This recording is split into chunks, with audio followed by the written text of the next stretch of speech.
What if history's greatest empires didn't conquer the night with light, but with darkness? Imagine a city of 100,000 souls, and when the sun sets, nothing. No street lamps, no neon, just a black void pierced by a few guarded flames. We think light equals safety, progress, civilization. But for most of history, power meant the opposite, turning the night off. Tonight, we uncover how ancient cities used darkness as a weapon, against enemies, against criminals, and sometimes against their own people. Look at any modern city from space, a glowing web of light defying the night. Now erase it. For thousands of years, cities like Babylon, Athens, and Rome chose darkness, not because they were primitive, but because it served them. Darkness hid walls from invading armies, masked movements of spies, and kept ordinary people afraid to roam.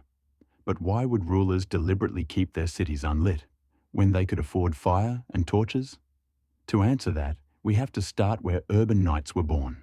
4,000 years ago, in cities like and Babylon, darkness was not an accident. It was policy. Clay tablets from Mesopotamia talk about watchmen, temple guards, and city gates that shut at sunset.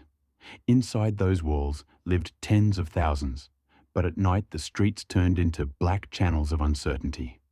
Fire was precious, dangerous, and easily seen from afar.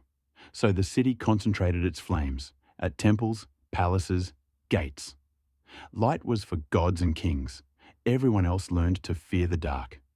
In Babylon, under Nebuchadnezzar II, in the 6th century BCE, the Ishtar Gate towered over one of the world's largest cities. By day, dazzling blue bricks and golden animals. By night, almost nothing. Torches burned at the gatehouse and along short stretches of wall, but the inner streets stayed dark. Why? Because the gate was a choke point. Light there helped guards see who entered or left. Darkness beyond made it harder for intruders or rebellious citizens to coordinate once inside. The city itself became a trap of shadows. Ancient rulers understood something simple. At night, light works both ways. A torch lets you see an enemy, but it also lets them see you. So watchmen patrolled the walls with carefully managed flames, sometimes shielded, sometimes extinguished. Cuneiform records mention penalties for guards who slept or failed to keep proper watch, but they rarely talk about lighting streets for ordinary people.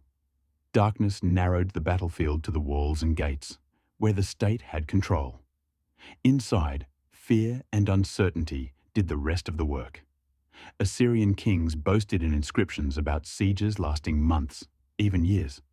But notice something. Almost no ancient Near Eastern sources describe large-scale night assaults. Why? Because cities fought the night with darkness, not illumination. A fully lit wall becomes a perfect target. Instead, defenders used a scatter of fires and signal beacons outside the city, far from the walls, to mislead besiegers, suggest movement, or signal allies. The city itself stayed mostly blind. But Babylon and Nineveh weren't alone in weaponizing the dark. Far to the west, another experiment began. In the late Bronze Age Mediterranean, palatial centers like Mycenae and Ugarit followed a similar pattern. Archaeology reveals hearths and lamps clustered in palaces, mansions, and temples. But there's no trace of systematic street lighting. At night, the palace hill would glow weakly. The lower town vanished. For elites, light was a symbol of status and divine favor. For everyone else, moving after dark meant carrying precious oil or charcoal, risking fire, thieves, or patrols.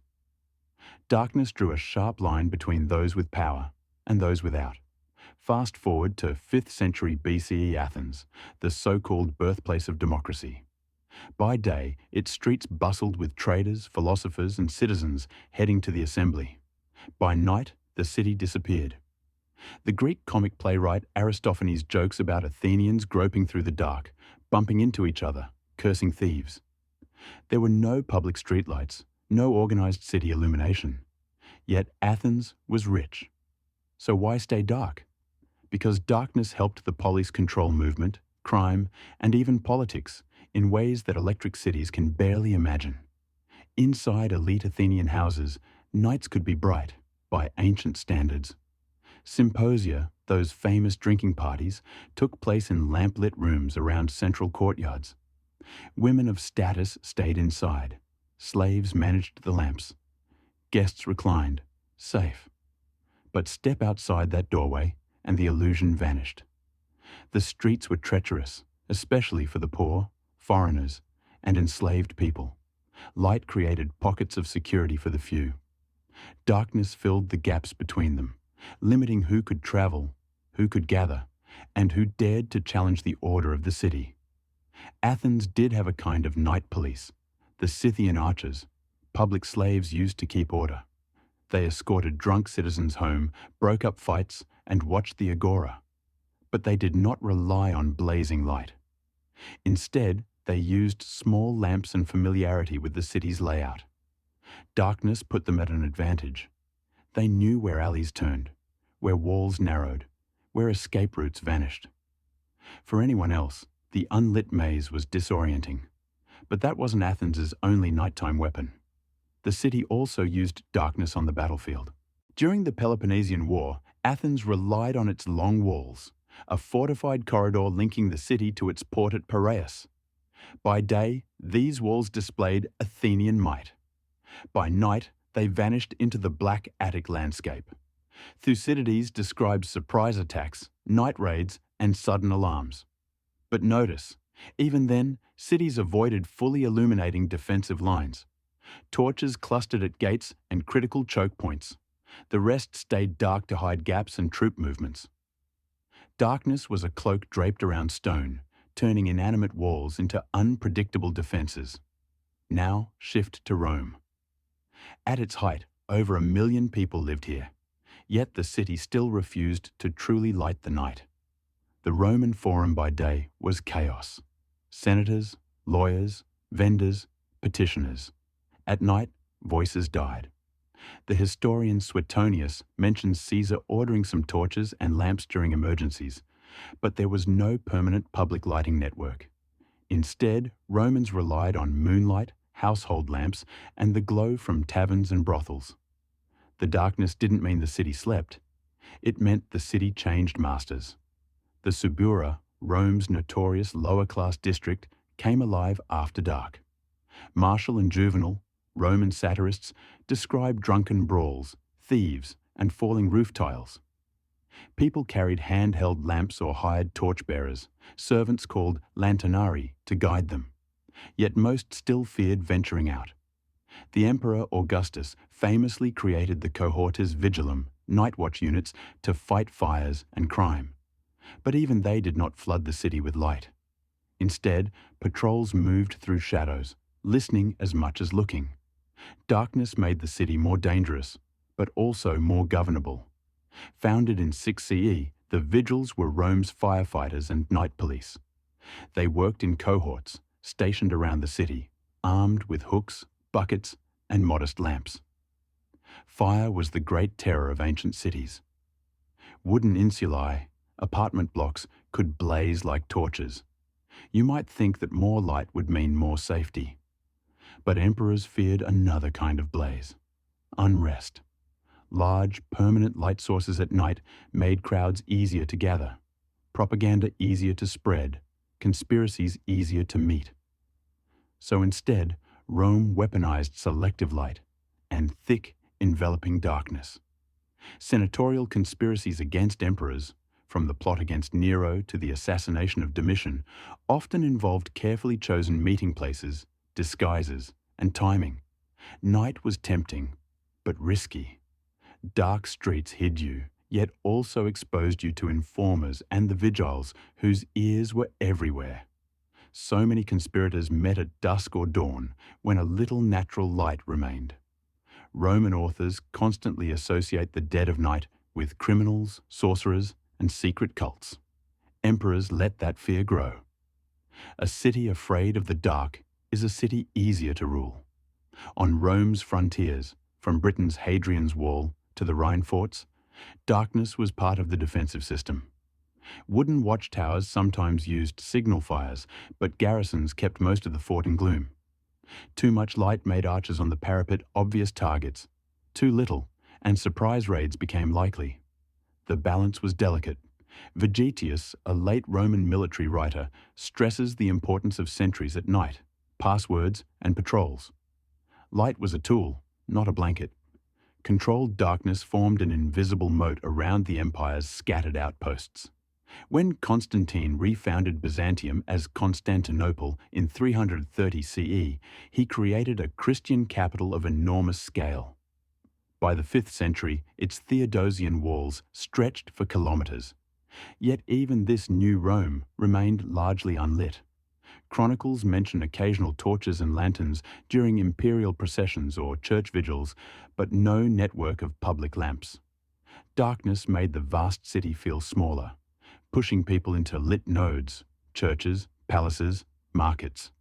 At night, imperial authority shrank to wherever the torches burned. But that shrinking also made those places easier to defend. After Rome's fall in the West, urban life contracted. Early medieval towns in Europe were smaller, poorer, but no brighter. Fire remained expensive and dangerous. Many streets were unpaved, cluttered with waste. At night, they turned into black trenches between looming roofs. Written sources from Carolingian and later periods mention curfews, bells marking night peace, and fines for carrying uncovered torches. Darkness here wasn't just tradition, it was security. A dark street discouraged strangers, limited late-night drinking, and made the town easier to seal off with a few locked gates. In many medieval European towns, sunset meant lockdown.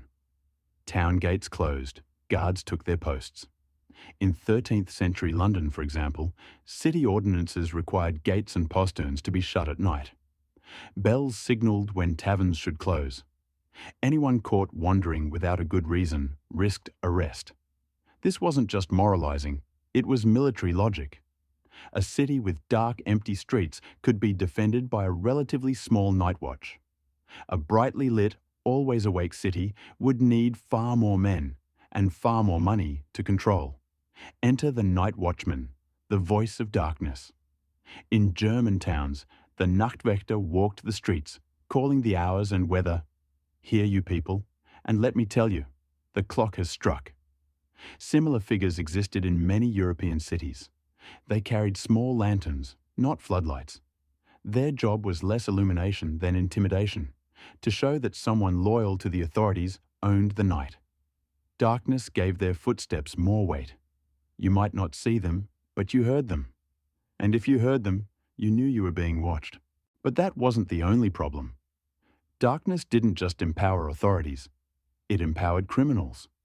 Court records from England, France, and the German lands are full of nighttime assaults and robberies in unlit streets. People took precautions, travelling with servants, avoiding certain districts, arranging to stay indoors after dark. Yet city elites rarely responded with comprehensive lighting. Why? Because fear itself served as a tool of order. If respectable citizens locked themselves in, the watch had fewer crowds to manage. The price was high for the poor, but stability favoured the few. We should not imagine the Islamic world as radically different.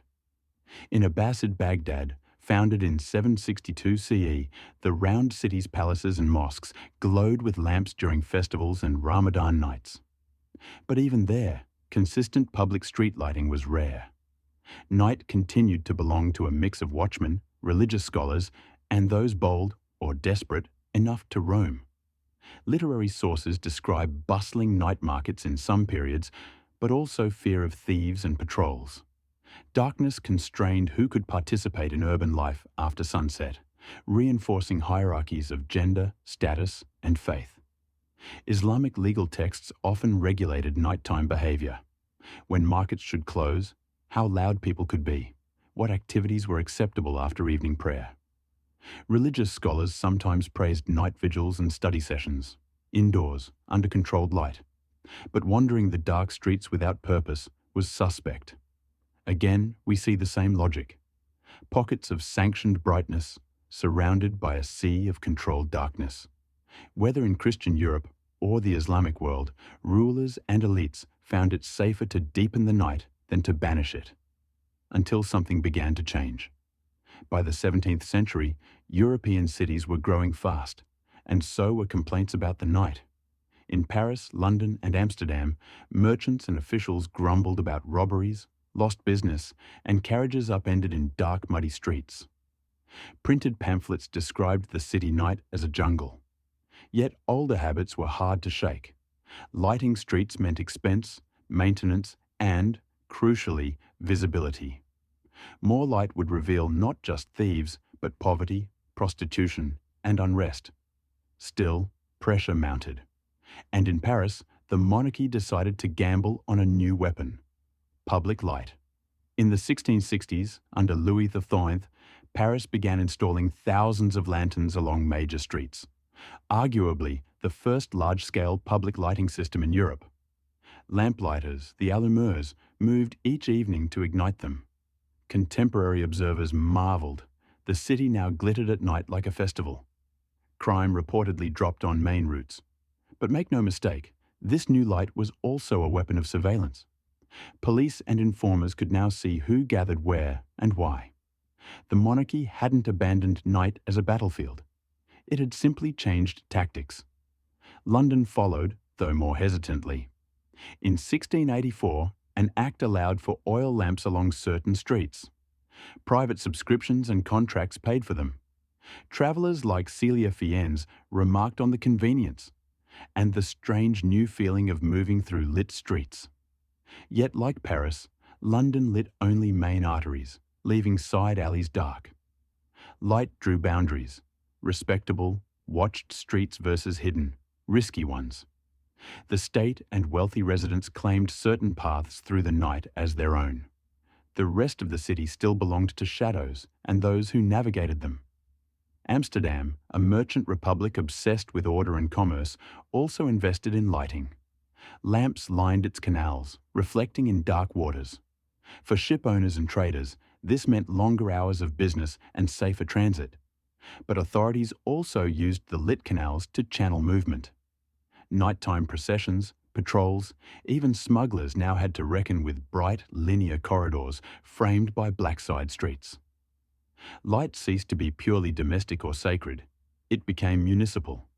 Yet even as Europe brightened, most of the world's cities remained overwhelmingly dark. Why?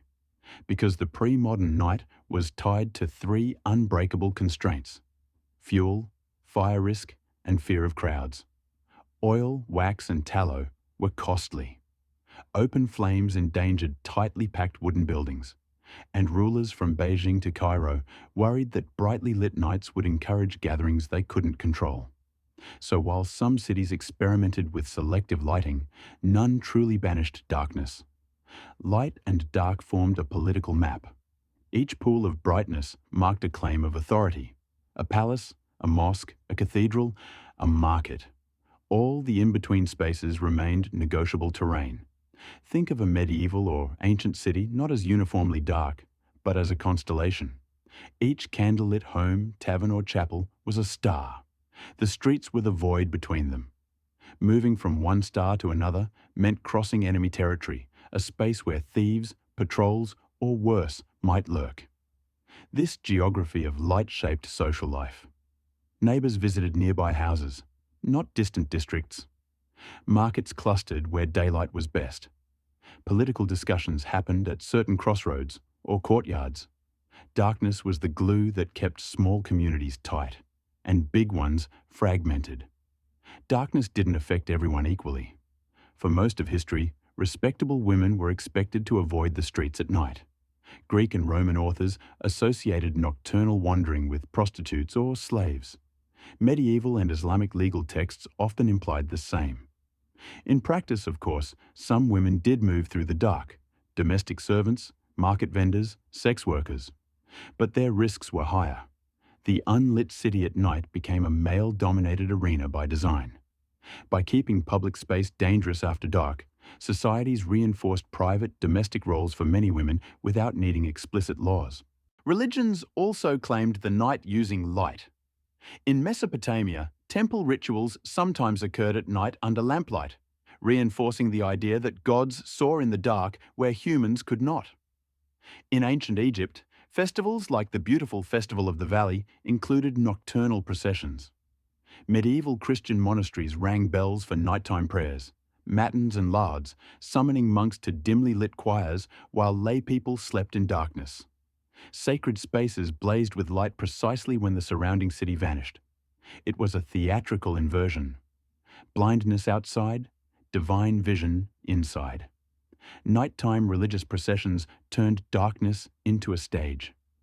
In medieval Europe, on feast days, clergy marched through streets with candles, crosses, and relics. Spectators lined the route, their own homes dark behind them. The sudden blaze of movement, light, incense, chanting transformed familiar alleys into something otherworldly. Authorities sometimes used these processions after crises, plagues, famines, revolts, to reclaim the night symbolically. For a few hours, the city's darkness served not thieves or conspirators, but the church and its allies. Then the candles went out, and ordinary fear returned. Yet for all the control, night also offered opportunities. Smugglers timed crossings for the darkest hours. Bandits watched for poorly guarded stretches of wall. In port cities like medieval London or Genoa, illicit goods moved at night along quays lit only by a handful of lamps. Authorities responded with patrols, informants, and occasional bonfires. But they could never completely seal off the dark. The very conditions that made cities governable, gates closed, streets empty, people afraid, also gave determined groups an opening. Darkness was a weapon, but it never belonged entirely to one side. Siege warfare reveals this tug-of-war most clearly. From ancient Assyria to medieval France, besieging armies ringed cities with campfires, creating a blazing circle around a dark core. Inside, defenders rationed firewood and oil, dousing lights to avoid becoming targets for archers or early artillery. Chronicles describe sudden night alarms, false attacks meant to exhaust watchmen. Both sides manipulated the night. Attackers used fire to intimidate and signal. Defenders used darkness to hide numbers and weak points. The city itself became a shadowy chessboard, every torch a risky move. Many of history's most dramatic coups depended on the dark. In 1204, during the Fourth Crusade, a faction inside Constantinople opened a gate at night, helping crusaders enter. In countless smaller cities, rebellious guilds or nobles used unlit back streets and concealed posterns to move men and weapons. Darkness made such plots conceivable. But the very possibility of betrayal made rulers double down on curfews, watches, and the strategic use of light at gates and towers.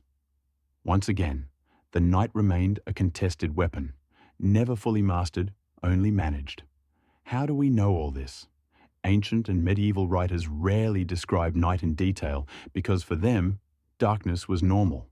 But when they do mention it, Thucydides on nighttime battles, Juvenal on Rome's dangerous streets, London city ordinances on curfews, Parisian police reports on lamplighting, they reveal a pattern. Laws about when to close taverns, how to carry torches, where to hang lamps. These are the fingerprints of a long struggle. For millennia, cities treated night not as empty time, but as a field of power to be cultivated or suppressed. Watch the sun rise and fall over Babylon, Athens, Rome, Paris. For almost all of human urban history, the pattern is the same. Bright days, dark nights, with small islands of artificial light. The technological limit mattered, but the political choice mattered more. Even when cities could afford more light, they rarely chose to bathe their streets in it. They preferred shadows, predictable, policed, and terrifying enough to keep most people indoors. Then, in the 19th century, a discovery threatened to end the empire of darkness altogether. Gaslighting changed the game. In the early 1800s, cities like London and Paris began installing gas lamps, brighter, more reliable than oil. For the first time, authorities had the option of sustained, extensive illumination. Critics worried that all-night light would encourage immorality, gambling, and constant movement. Supporters argued it would deter crime, extend business hours, and showcase modernity. Underneath those debates lay an older question: who should own the night? For centuries, the answer had been those who controlled the dark. Gas threatened to flip that answer completely. On Paris's new boulevards, redesigned by Baron Haussmann in the mid-19th century, gaslight turned night into spectacle. Middle-class Parisians strolled, shopped, and watched each other. Police found it easier to monitor crowds under blazing lamps. But dark pockets persisted in backstreets, working-class neighborhoods, and the city's edges. Urban planners weaponized both light and darkness. Boulevards as corridors of visibility and rapid troop movement. Side streets as zones that could still be contained at night. The empire that once turned off the night now tried to script it instead. Today, satellites show us Earth as a glowing sphere, cities spilling light into space. It's tempting to think we've finally conquered the night, but the long history we've traced, from Mesopotamian watchmen to Roman vigiles, medieval curfews, Parisian lanterns, and gaslit boulevards, suggests something else. We haven't abolished darkness, we've rearranged it. Some neighborhoods blaze, others remain dim. Some borders shine, others vanish into blackness. Ancient cities used darkness as a weapon. Modern ones deploy both darkness and light, more strategically than ever. And that raises an uncomfortable question. Walk through a modern city at night. The brightest spots often have the most surveillance: cameras, police patrols, security guards. Side streets are darker, riskier, but less watched. Just like in ancient Rome or medieval London, light marks zones of authority. Darkness marks uncertainty. We like to think streetlights are purely benevolent, neutral technology. History suggests otherwise. For thousands of years, rulers chose when to turn the night off, and for whom. The question now isn't whether we can light everything, it's why we choose not to. Nighttime protests reveal how contested light still is. Demonstrators use phone flashlights, flares, and projected slogans on buildings. Authorities respond with floodlights, drones, and sometimes blackouts. From Tahrir Square to Hong Kong, controlling illumination remains part of crowd control. Turn off certain lights and cameras see less. Turn on others and faces become identifiable. Ancient Babylon used scattered torches at gates. Modern states use targeted spotlights and digital glare. The technology changed. The logic didn't. Night remains a battlefield, just one with different weapons. Look back over this journey. Babylon closed its gates and lit only its walls.